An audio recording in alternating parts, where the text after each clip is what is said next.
Welcome back to Grow America Outlawed. We have John Sneisen back in the house. It's been a couple of years, but he's the founder of The Economic Truth, author of The End of Freedom, a world bestseller in the category of financial risk management. Canada, the greatest economy in the world, ? And senior partner at Outerrnet, Outer.net, Outerr.net, your gateway to private, decentralized chat powered by WebTorrent. We champion peer-to-peer conversations from the third parties. So you can find them there or at theeconomictruth.org. So thanks, John, for coming on. We're looking forward to chatting with you about this. Thanks, guys. It's my pleasure. It's been a while. Yeah. Are you still in Winnipeg, in the Manitoba area? Manitoba, just north, trying to stay out of the trouble in Winnipeg. There was a ginormous sewage leak there yesterday. It flooded Main Street. So now it's actually a shithole. Yeah. Sorry. Yeah, I just thought it was funny anyways. Oh, yeah. I couldn't help myself. Yeah, it's hard not to laugh at this stuff, yeah. Well, I mean, I think anyone that's paying attention has figured out that at a bare minimum, it's a good idea to not be in a city at this particular 100%. moment. Yeah, yet people are kind of stuck there with jobs and stuff. I mean, I totally understand. Most people are completely stranded, but everyone kind of knows. The city start. I mean, not everyone, I guess, but anyone. Most people listening to this have probably come to realize that the city could turn into a real death trap. It definitely can. It's there's only 3 days of food in the big grocery store stuff. Yeah, so it's definitely could be a trap if you have big events happening. Which there's a lot of things happening that we'll talk about in a bit on the economic side right now. So that I'm quite worried about. Well, yeah, I wanted to get into that with you because I've seen a lot of people. Sort of, I mean, obviously Ray Dalio is the big one, but there's a lot of other people. It seems to be a lot of people talking about not being able to kick this financial ball down the road any further. It's time for the comeuppance of some sort. Yeah, they're trying right now, but we'll get back to it right away. It's there's a lot of things bubbling under the surface with the economic shenanigans that's been going on since the free money era, as I like to call it. Right. And not for us, of course, but for everybody else. Yeah. The rich. Yeah. So let's get into the Outerrnet then, because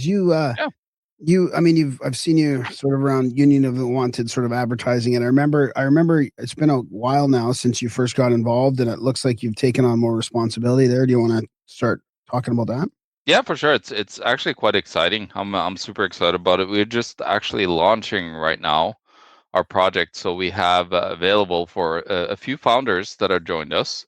We have launched it, so you pay $30, like kind of a donation to us on a monthly basis, but you actually get access to using all of our platform products that we are letting people use and then try and then give us feedback on it and see how it works and so on. So it's what we have currently is there's three this goes very fast with my guys. So I'm going to pull up and see what they actually have there. We have a video calling system. What's cool with this is it's peer-to-peer.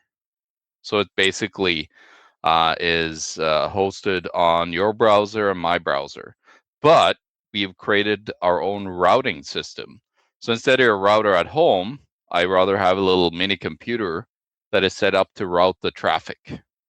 So when I go on to and use our web link that we have, it actually talks to my little computer at first and then sends it to you, and then it connects both of the browsers that you're in. You just put in a link in the browser, and then you're basically like this, where we have a video call. And so with that, it's not just one-to-one, but we've tested it up to 5 people at a time, and it actually works quite well. So we're very pleased with that. And what's really cool is that it's actually peer-to-peer, so it's not the limit of where you have going through a server that you have the NSA snoopers and everybody else looking and stealing your data.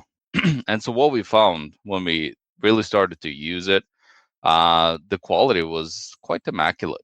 Like quality here is good too on our stream, I can see, but the quality, because there's nobody actually watching us or stealing our data, it actually becomes quite okay.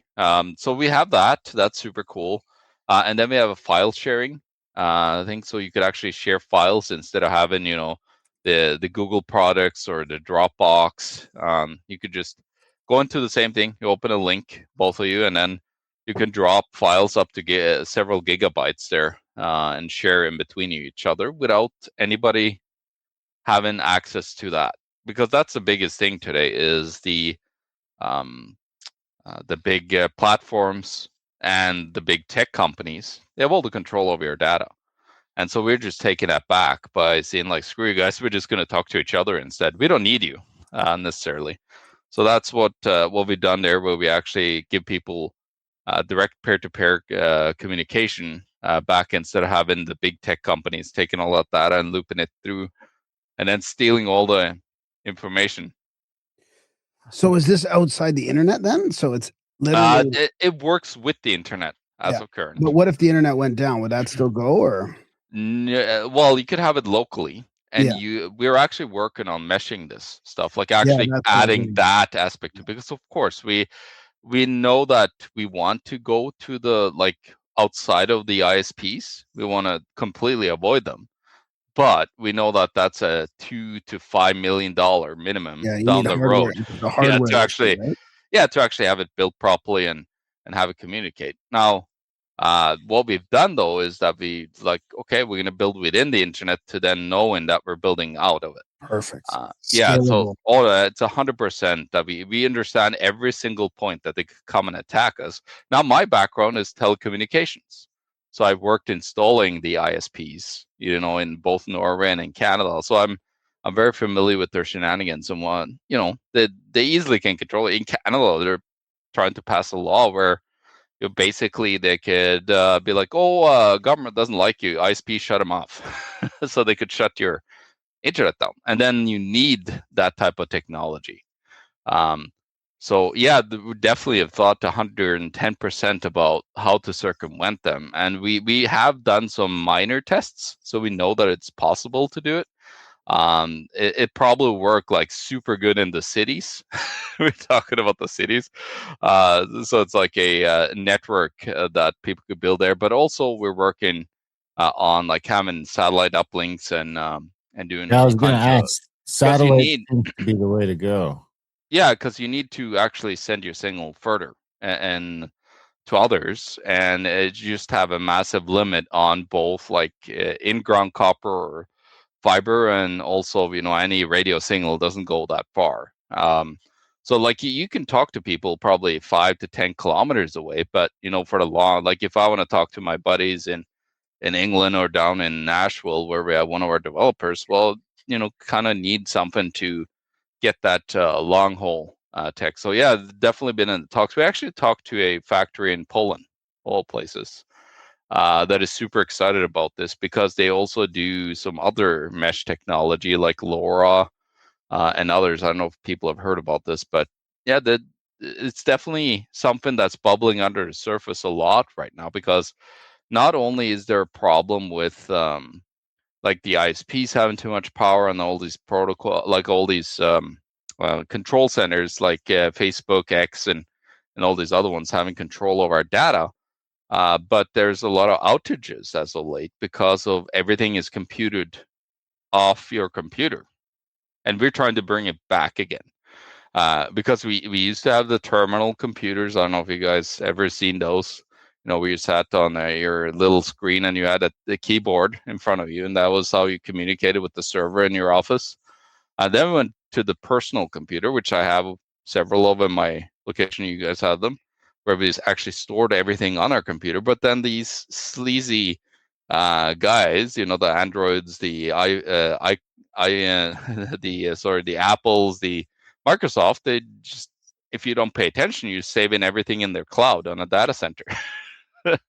So we're just trying to bring the data back and give people their privacy back, and the prying eyes of the government that have basically full control over the internet itself. So yeah, trying to do that. I actually am very excited. I'm about to try out. We created a podcasting app, which is pretty cool. So that is something that I'm going to test. I'm actually going to record for the first time my videos on it this weekend. So I'm very excited about trying that and actually recording. So what ends up happening is that actually runs in the browser itself. It's not an app. So like if you have, for example, like Apple, or if you have Windows, there's usually an app that runs that, or there's an app store on your Apple iPhone or your Android Google Play Store. Well, we chose to use a browser because everybody has browsers. Everybody, searches the internet, and with that, you're agnostic. So they can't just, we're gonna have to ban all the browsers that people search the internet with. So kind of good luck with that. So that's what we did. Instead of creating an app, we let our system communicate and use the web browser instead, and actually store stuff in the web browser. It's quite wild what the tech guys have built, but they have a capability for it to actually store and use the browser unit itself as the storage facility and everything. So it's quite unique. It's a bit different than other programs that you run on a computer, where you have like either in app form or you have like on a file on the computer. This actually lives in your browser and store stuff in your browser. You could, of course, like click and save. If you sent a file, I could send that and then save it on my computer somewhere if I wanted to. But it actually lives and runs in a web browser, and it uses the whole thing itself, which is pretty cool. The size of it. Usually, it's like if you download a Telegram or anything like that, it's usually like gigabytes of data that you need to download. This is like less than, I don't know if you guys remember the little floppy drive. Yeah. That we had back in the. It actually fits on that, which is extremely cool. So is that because the peer-to-peer you're kind of using everybody's Yeah, and the other cool thing about it is like there's basically what we built is it's supposed to be like extremely simple, which is very hard for these developers to actually build something that's simple because they're very good at like building fancy complex things and complex things that they only understand. And that's why most of these projects have failed, is because us peasants, we can't understand and use it. Totally. Yeah. Especially now that we're all in these platforms and these apps without using the real internet as much anymore. Yeah, exactly. Is there any concern that they would regulate you if you got to a certain amount of users? So this is the cool thing, guys. What we have is a protocol. This protocol you could download to any little mini computer, any computer you have, and we have zero control over it, like zero. You can't touch it. When you have it on your computer, you have that data, that protocol, and you could store these little app thingies on your own computer. Away from me, I can't do nothing. See, this is the important thing that you also need to do when you do these things. You never have any central control place where they could choke you off and kill you as a project.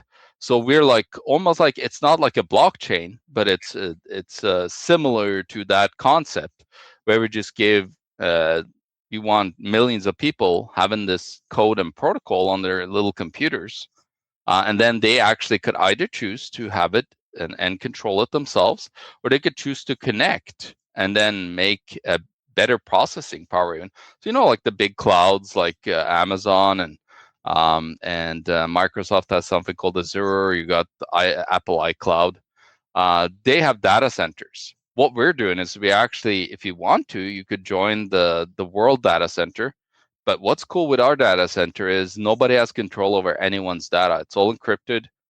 You can't control it in the way like when you upload it to hard drive with Apple iCloud or with Google, like what is it called, Google Drive or Dropbox. You actually, like, everything is stored there, and same with the platforms, like Facebook, and so all the data that you have there, it's not yours. Like we're at the point where like you own nothing in the computer world pretty much right now. So what we're making people able to do, you could set this up at your own house. You could pay us a little bit. We could help you program your computer and then set it up so you could use it at your house with your own little apps. What's super cool about this is I have zero clue about coding. I coded 2 apps that is actually, one of them is up on our, like, it's a team like a calendar sharing thing. I made that with a AI. And I have zero clue what I did, but they were able to like fine tune it and put it into something really cool. But what our big goal with that is to have people basically just talk to it. It's like, I want this app, like, because this, I think, is going to revolutionize for people. Love or hate AI, but I think if you use the AI for the good, you have it locally stored. It's not like in a data center controlled by Elon or Sam Altman or Google or any of these big companies. You can have it at your house. You can have it build little mini apps, which would cost hundreds of thousands of dollars a lot of times if you wanted to build something that works really well for you personally, right? And so you could create these things yourself. So now all these millions upon millions of people that don't have access to a lot of money, they could have these little things running in their computers and then talk to them to give them an app that would cost up to $1 million+ to make. Now for next to nothing, probably like hundreds of dollars. Would there be an avenue to take that to market then as well? If you had to, like, could you create a personal app that you could then? Oh yeah, definitely. And like, so you could have it in our cloud app system.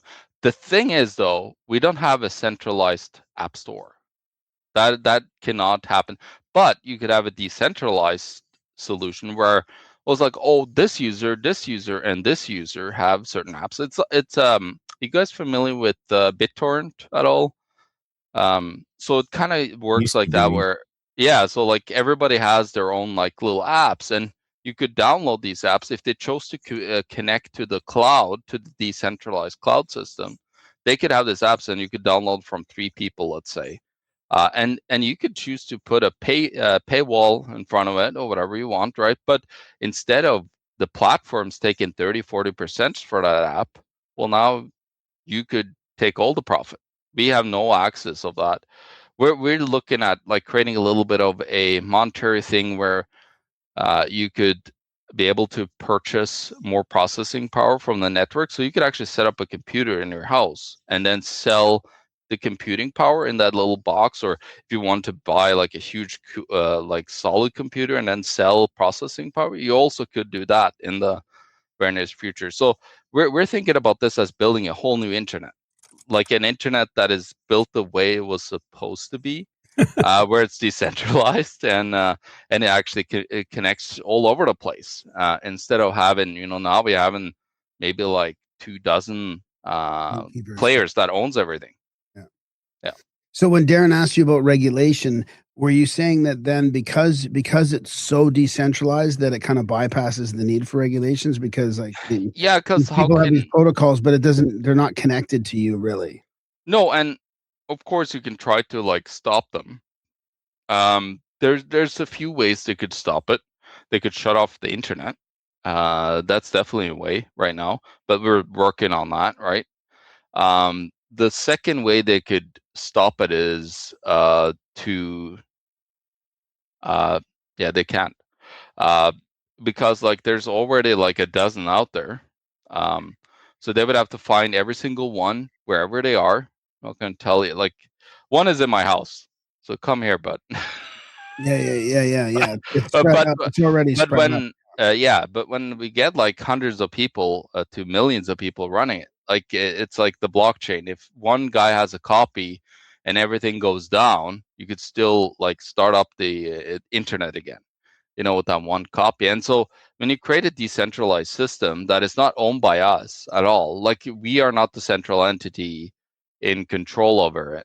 Like we just created the protocol, which is the data communication on it, and you could build anything you want on it. That's the cool thing. Like all these programmers are getting pretty excited about it because they could build anything they want on it. And it's like a new highway. Right now it's using the ISPs, but we want to just, jump over and then fly around them.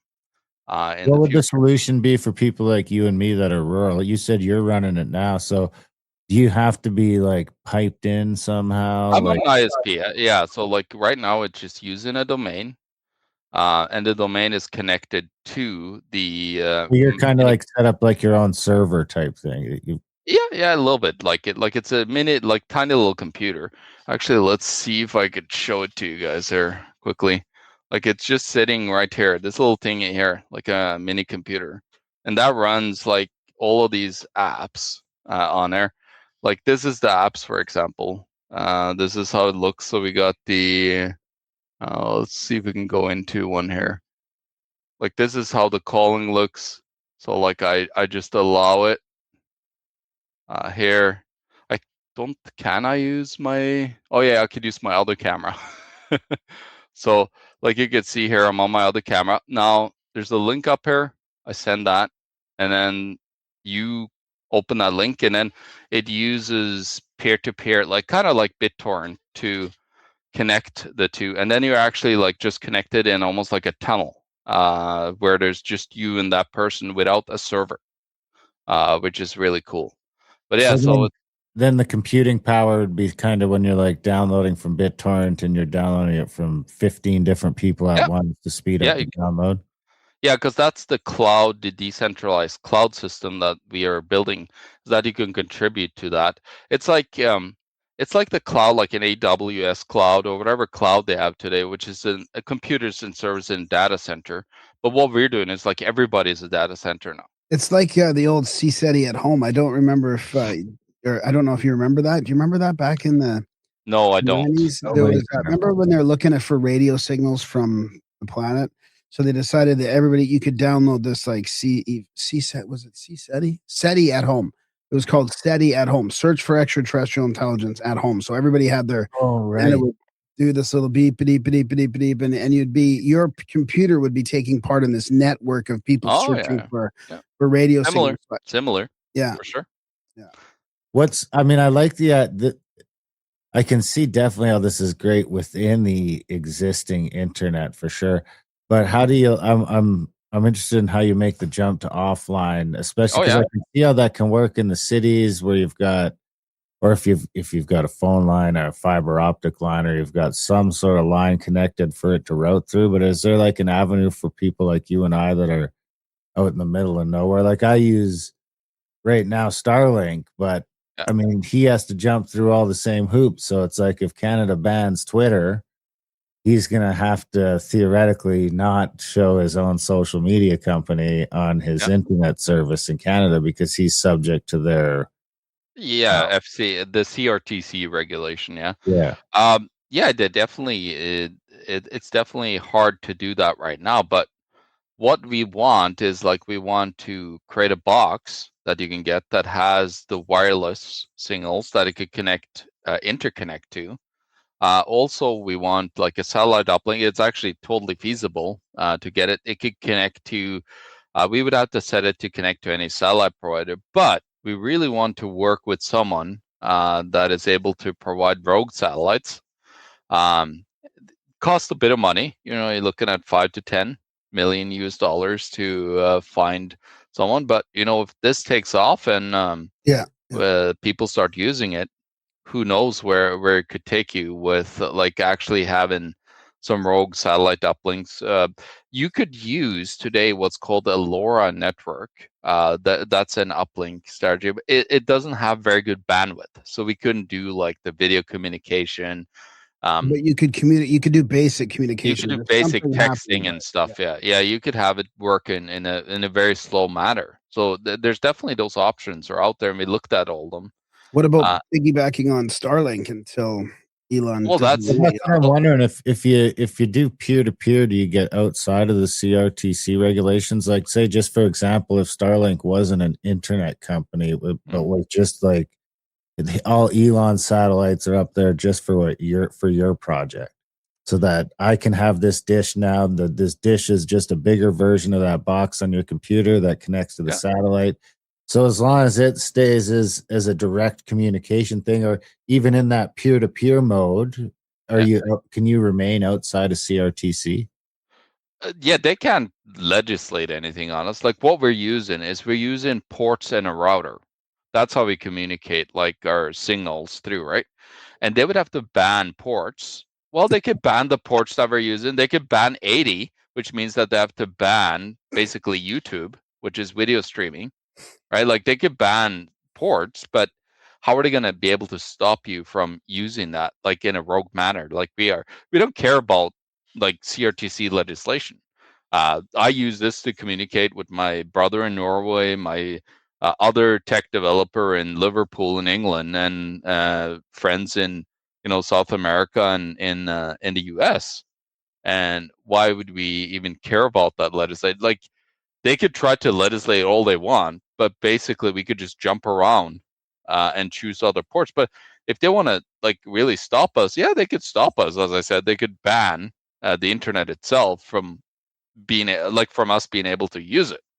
That's their only way that they could really stop this stuff. It's pretty much impossible to actually regulate it whatsoever, because every human being can have a computer at their home. Like, what do they want to come to every home and knock on every door to see if everybody is running a Outerrnet decentralized cloud in their house? So yeah, though, back to the regulation thing. I see it as like it's going to be, they could try to do anything, but really with this, it's like, what are you going to do? You're going to like actually make it hard for everybody to operate on the internet then? Because we're basically working within that system and making it extremely hard for them to actually like physically be able to stop us whatsoever. Like other than actually banning others that are doing the same, which is the big operators. And the apps would operate like websites sort of within it. Like, could an So app be sort of like the the Outerrnet app sits version on of your Twitter computer. or something like that? The app sits on a little computer that runs Linux that I showed you. Yeah, Like but they're then actually stored. Yeah. So so go if ahead. you had enough of like, if someone built just like a Twitter clone on the Outernet and enough users started adopting it, Yeah. would that sort of operate like a website then? Yeah. Like it. You could probably build it to look like a website or whatever. Yeah, you could have a little social network, like app on it for sure. Yeah. They're like the bets are off of what people want to build on this. You could build anything you want, and then have it run on the protocol, which is the Outerrnet protocol that actually sends the data and relays the data to communicate with these apps and everything. So And you could send crypto through that as well. yeah, that's actually, we were just adding crypto, but yeah, you could send crypto through it as well. Like really anything you want, you could build on this thing. Like there's no limit on what people want to build on the platform that we've made available. The thing is, it's not like our platform. It's like a platform that anybody could build on. It's like Linux, kind of in a way, when you think about it, where everybody's able to just download the Outernet protocol, run the little hub computer, and then if they know a little bit, they could upload their own apps to that, and then have others connect to them to their network. You could even have it locally. Like, let's say you want to set up. I was down in Arizona with you guys know Ernest Hancock at all? Yeah. Declare Independence. So I was down there. We're trying to set up a wireless network, which you can. You could set up a rogue one where everybody's connecting to each other. Like The mesh. That's the mesh. yeah, you're talking yeah, about. yeah. So like we had to like go up on a damn mountain to put up a big wireless antenna. That was I thought I was gonna die a few times. Poor Ernie is just like we were dragging like probably like 150 pounds of equipment up there. The craziest thing I ever done. I've been in the military, but I think that was one of the craziest shit ever done. But yeah, you could set up your own local networks. Like you could set up a network right now.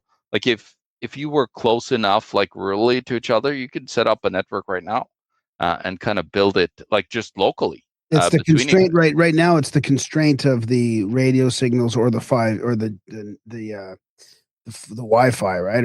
Or the five, the 3G, Yeah, well, however the length is. whatever it is. So, but you could set up your own antennas. Like that's what I did with Ernie. Like they How say far like, did it, how far did it go? 18 kilometers.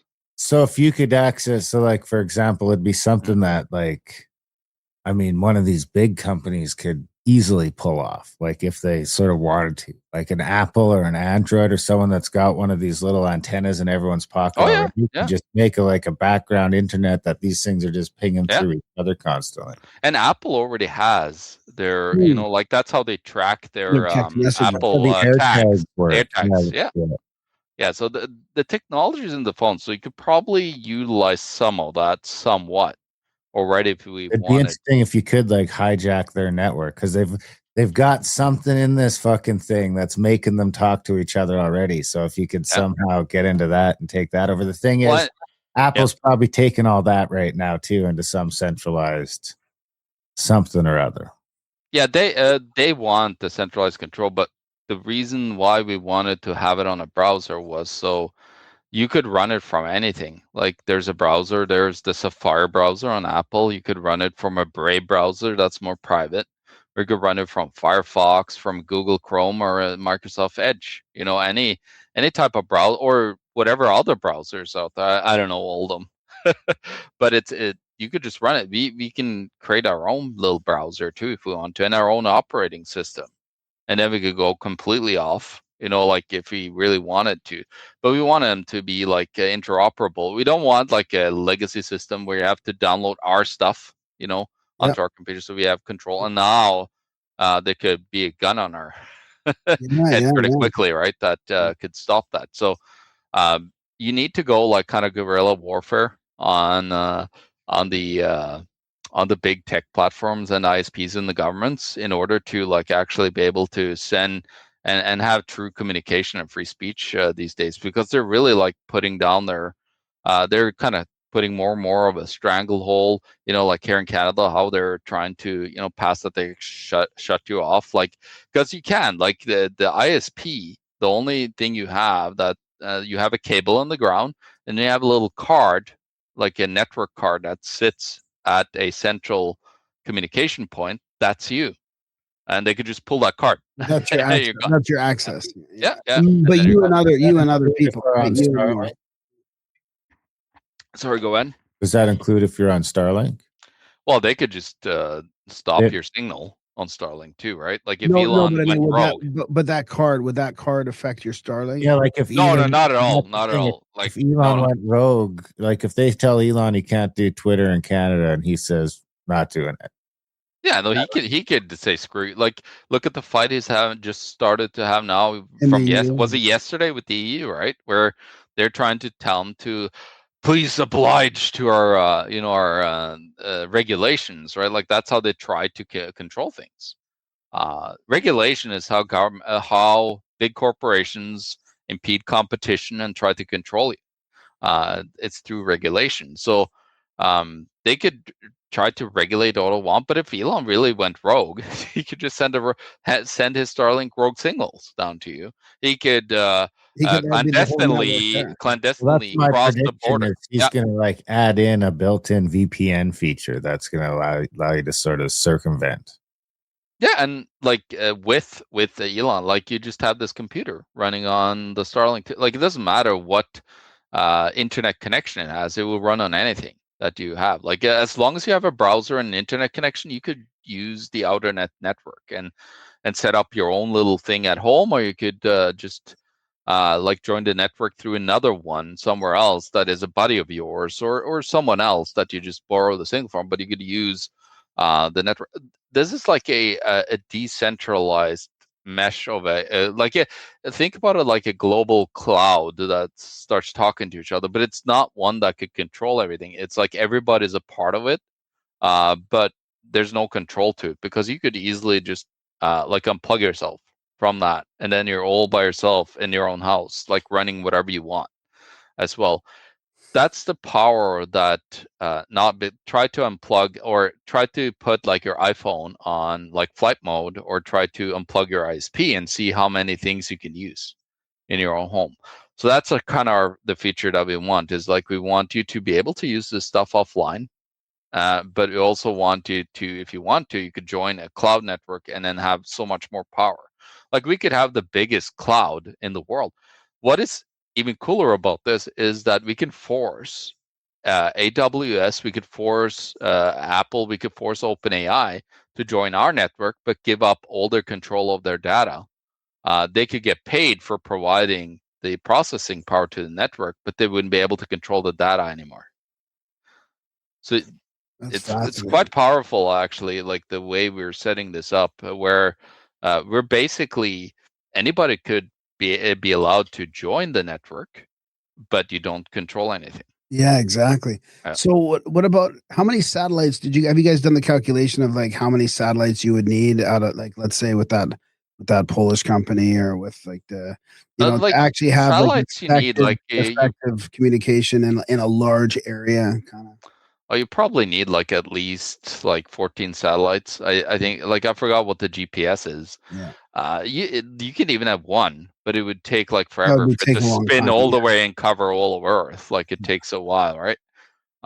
So it's definitely possible with just one, for You example. can have one cover probably most of North America, maybe two. Yeah, so you're not like locked in with like, you need like the crazy Elon mesh of like 30,000 low Earth orbit satellites. But I really like what Elon is trying to. I've been in the telecommunication world, and I thought it was insane when he said that it was going to have satellite internet everywhere. It's like, oh, you dumb idiot, like you're never going to be able to pull this off, because I worked with satellite technology and satellite internet, and it's very slow because it's so far out. So it like it gives you way less bandwidth to be able to communicate. It works, of course, but it's like very slow. But the genius of him is that I was like, well, I'm just going to cut the length away from the orbit of Earth down to half of what the other guys are doing. And sure enough, like, you add then up, now you're getting speed ups to 400 to almost a gigabyte that he's trying to provide now. So, it's like very genius, the Starlink concept. But never have internet problems now. And now I've got one in my truck that I just plug into my cigarette lighter and boom, fucking service. Yeah, you can travel anywhere. I travel a lot up north. It's fantastic, man. Like, you plug in one of those minis that you said that you have, and you travel anywhere. Like, you have internet. Like, now you're you could be on the move. You could cross a border into the United States. There's nobody caring. You got Starlink internet. Well, but what do you mean by he cut the distance? Like physically cut the distance? But physically, like the orbit of the Starlink, that's why they call LEO, like low Earth orbit satellites, is because he actually cut the distance from Earth by half of what the they have to move faster then to stay in orbit. I think they probably move faster because they have a shorter time that they need to run around, right? Like, I don't know then he needs more of them because they're not. There's more because they're not covering as much. There's another thing too. It won't work in like massive cities that well because there's too many users. For like, you got to remember, when you have a satellite, it actually sends out a beam like this trying to find you. And then let's say if you have a massive density of people, instead of like you and me, maybe it covers like 10 people on a rural side, the beam.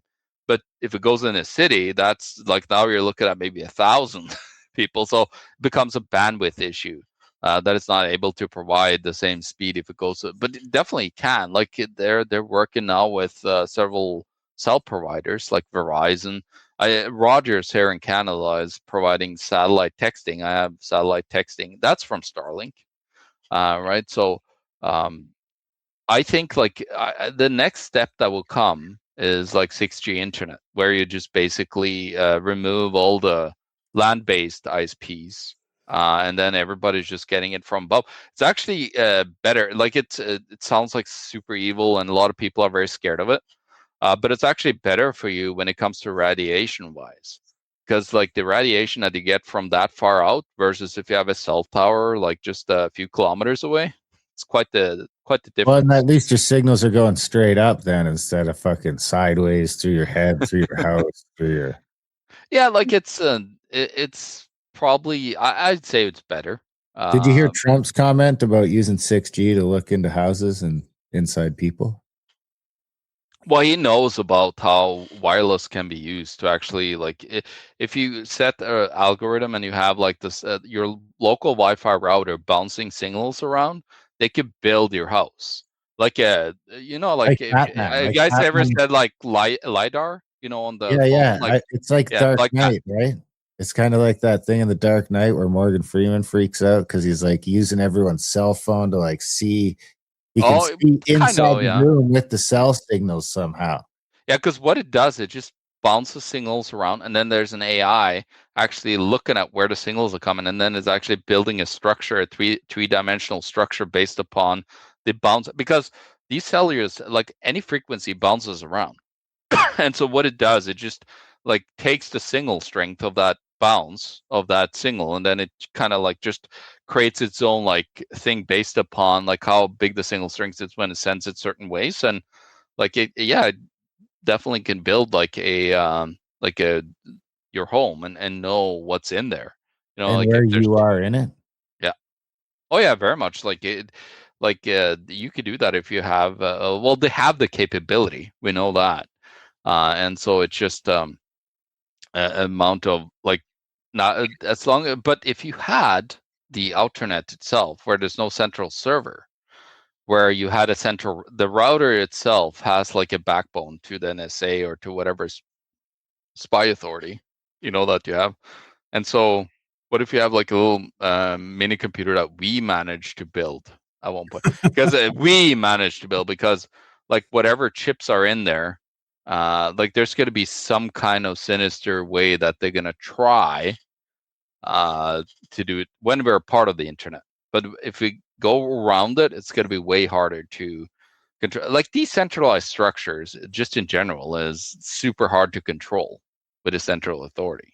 That's why you have like Russia is not like controlling all these massive regions, that they have. Like it's kind of thinking that it controls it, but if you go anywhere rurally, like the government has way less control when you're more like out there and decentralized, away from like these central unit entities that we've built as humans called cities. Yeah, we had a guy from Russia, from rural Russia, on that was talking about that exact thing. Yeah. Mm-hmm. Yeah. So I think it's worth probably discussing your experience with putting that Wi-Fi mesh together with Ernest Hancock, maybe just a little bit more. So you guys went up the hill, you installed this tower, and then you're testing on how to mesh all the Wi-Fi together. You want to? Yeah. So basically, what I put up is a cell phone. It's 120-degree professional cell phone grade, like cell phone ISP type antenna. Like it's what like where Rogers or anybody would put up, but like a little not as fancy as they would put up, because that would cost a lot of money. So like, but we would just rent lower grade, but really high quality. And so we set up an antenna that has like a sector 120 degrees, like looking out. And then whatever is within that could point to that antenna, which has an access point, like your router. Like when you access your router, you could call it whatever. That's the SSID name on the router. So it has that. And so you just like you put your antenna towards it, then you find the SSID, and then they put in the password, and now you're part of that wireless network. And so that's how we did that, is basically him and his buddy have antennas pointing at that sector antenna on top of the mountain, and then they connect by the capability.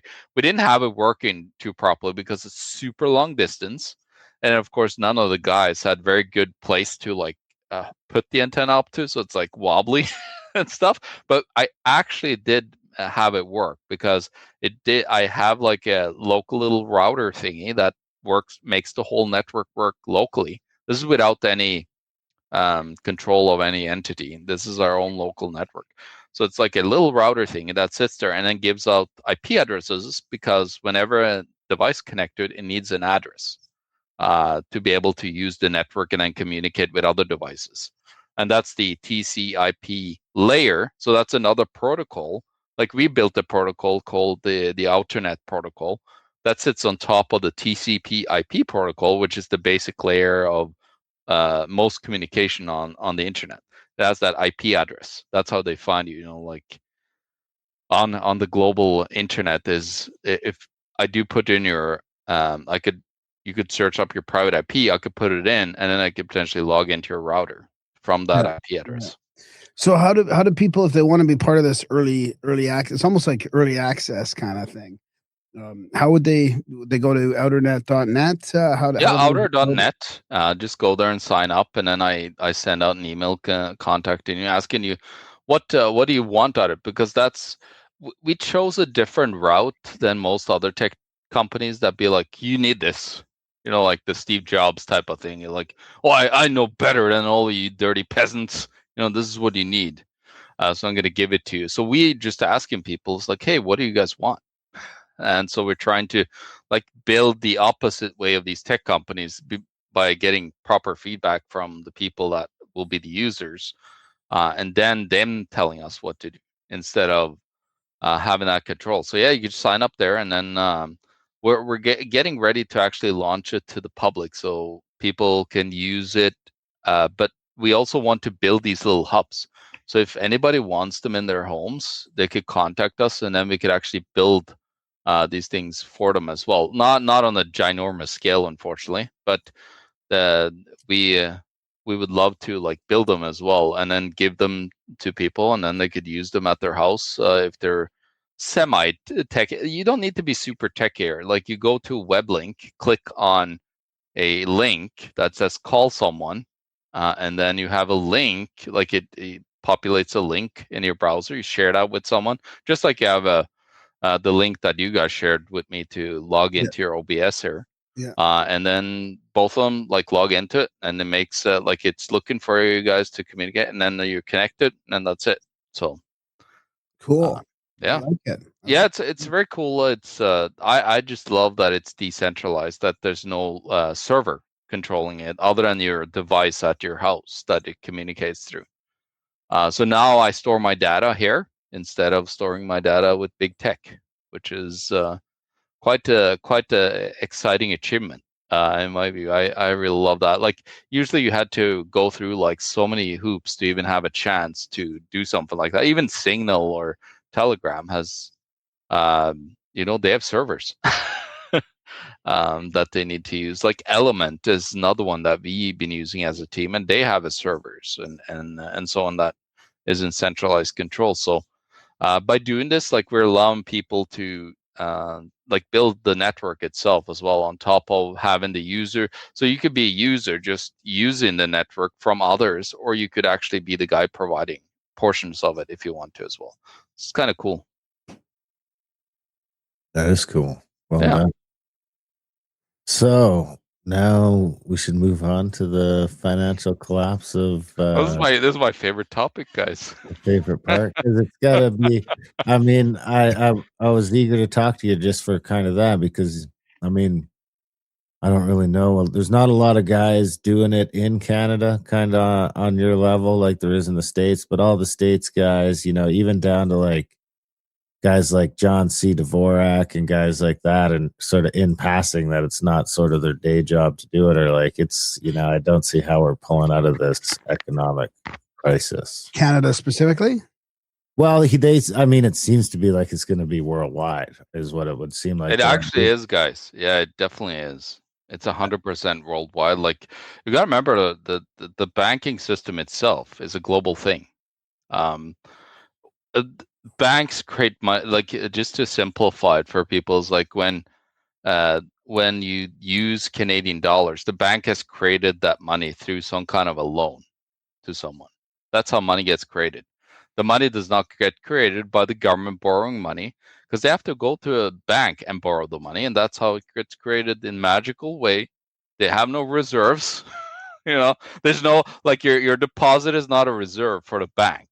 They don't give a shit about it. No, they create it. They have zero. Yeah, it's out of thin air on the computer, and it's been proven by a former young global leader, by the way, by the World Economic Forum, Richard Werner, did a test. He was actually the guy that leaked the first list that made them change their name back in the day. In I forgot when it was, in 2000s. I think it was close to, or something. But yeah. Banks create money out of thin air, and that's all you really need to know. They have a monopoly on it, and you're not allowed to join the game of the fun of creating money out of thin air. Can you imagine us just basically like, hey, I want to. You could just come to your buddy to borrow some money, or I don't need to have anything. John, this has been fantastic. Where can you give us the URLs for the Outerrnet again, and where they can find your work and get your books and all that stuff? For sure. It's Outerrnet, so it's OUTERR.net.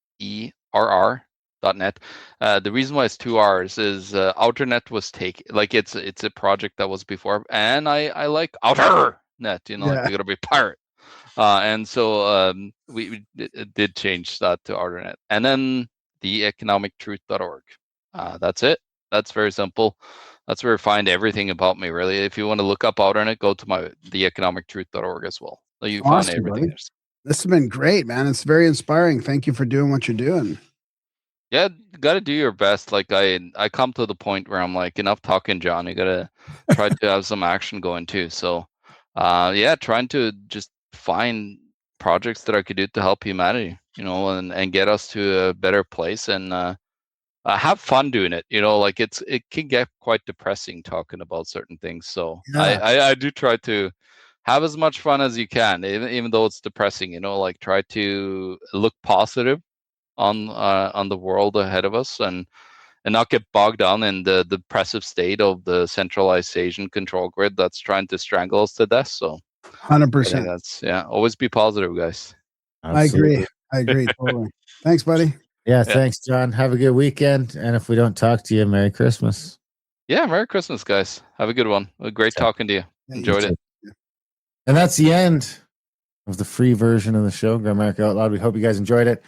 We get into a bunch of great stuff in the second half. Of course, if you guys want to check that out, head over to GrimericaOutlaw.ca today. Sign up. Not only can you support us and keep us in business, this is all we can do because, you get canceled nowadays for talking about the stuff we talk about. So if I go and try and get a real job, they're going to look at me like I'm crazy Nazi.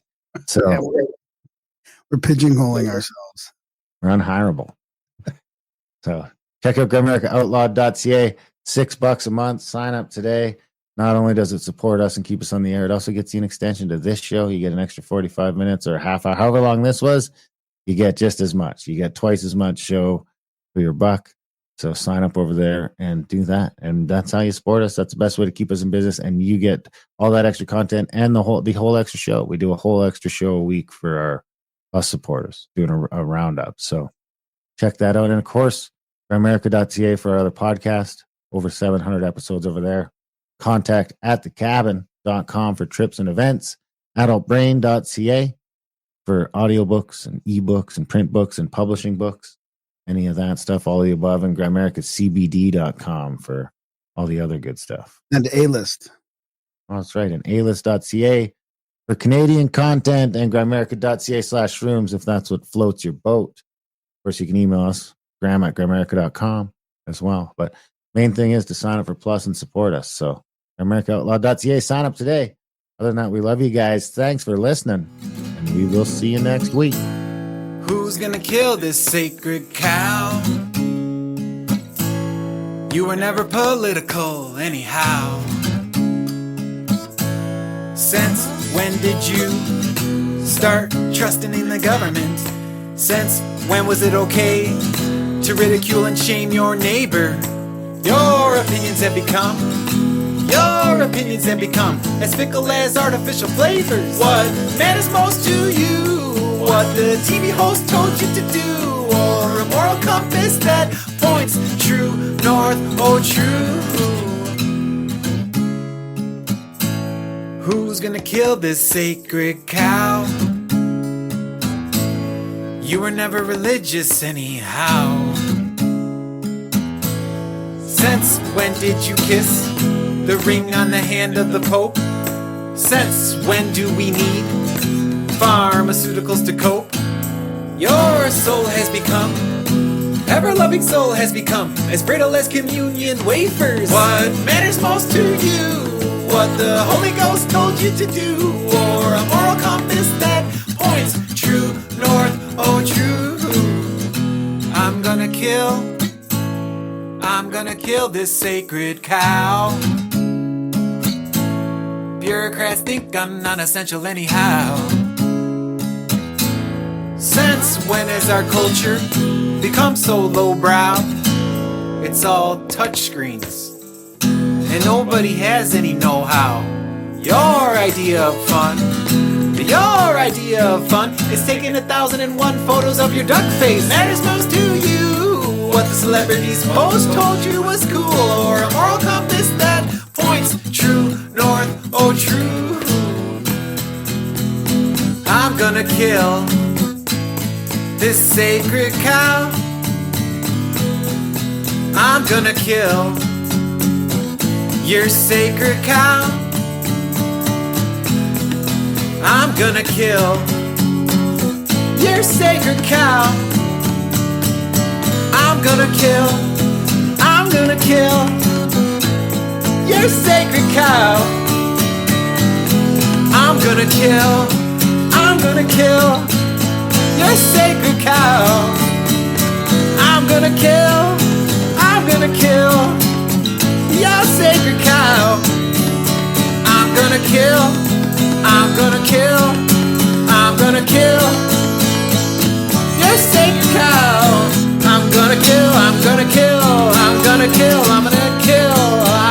kill your sacred cow. I'm gonna kill